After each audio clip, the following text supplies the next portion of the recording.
কাল সন্ধ্যেবেলা আমি আর মা বেরিয়ে পড়েছিলাম একটু ঘুরু করতে। না শুধু ঘুরতে বেরোয়নি, তার সাথে কিছু জিনিস কিনতেও গেছিলাম। কিন্তু স্টেশন রোড দিয়ে যাওয়ার সময় আমার চোখে পড়ে গেল উত্তরপাড়ার ফেমাস মায়ার দোকান, আর আমার একটু রোল খেতে ইচ্ছে করছিল। কিন্তু আমার ভয়ও লাগছিল, কারণ কি আমার খাওয়া বারণ রয়েছে। আগের বছর অনেক ভুগেছি, তাই ভয়ও করছিল। কিন্তু তাই মা বললো যে নির্দ্বিধায় খেয়ে নে, কোনো চাপ না নিয়ে, আমি তো রয়েছি, শরীর খারাপ হলে কোনো ব্যাপার নয়। তো সেই কথাটা শুনে বুকে সাহস পেতে আমি রোল অর্ডার করে দিলাম। এবার অপেক্ষা করছি রোলের জন্য। এদিক ওদিক তাকাচ্ছি কখন আসবে, বলতে না বলতেই চলে এলো আমার রোল বাবাজি। টোল খেয়ে চলে এলাম মাছের দোকানে মাছ কিনতে। আমার ওপরের ঘরের অ্যাকোরিয়ামটার জন্য আমি মাছ কিনতে এসেছি। আমি কালকে মাকে সারপ্রাইজ দেবো বলে কয়েকটা মাছ কিনে নিয়ে গেছি, তো মায়ের ভালো লেগেছে, ওই জন্য আরও 5টা ওই মাছ কিনতে চলে এসেছি। আমার মাছ বড় ভালো লাগে, কত সুন্দর গোল্ডফিশ দেখো, আর এগুলি হচ্ছে টাইগার।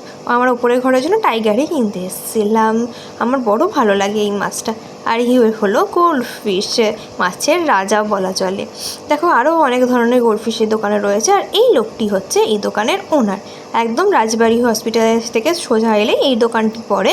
এই দোকানটা ভীষণ ভালো, রিজনেবল প্রাইসে জিনিসপত্র পাওয়া যায়, তোমরা চাইলে চেক আউট করতে পারো। আর সেই চেক আউট করতেই আমার চোখে পড়ে গেলে একটা বিয়ে বাড়ি যাচ্ছে, আমাকে কেউ নেমন্তন্ন করো না। সেই দুঃখ ভুলে চলে এলাম গাছের দোকানে গাছের বীজ কিনতে। তো বীজ টিজ কেনা হয়ে গেলে আমি চলে এলাম একটা কানের দুলের দোকানে। আমি একটু কানের দুল কেনার ছিল, আর আমার মাতাশ্রী ওইখানে দাঁড়িয়ে ফুচকা খাচ্ছিল। যেখানে ফুচকার গাড়ি থাকে উনি দাঁড়িয়ে পড়েন। ওফ বাপরে। যাই হোক, আমি দেখাচ্ছিলাম মাকে, কিন্তু আমি দেখতে পাচ্ছিলাম না, তাই ভাবলাম একবার ব্যাক ক্যামেরা করে মাকে দেখিয়ে দিই। চুপি ক্যামেরা, কিন্তু কেউ বলো না।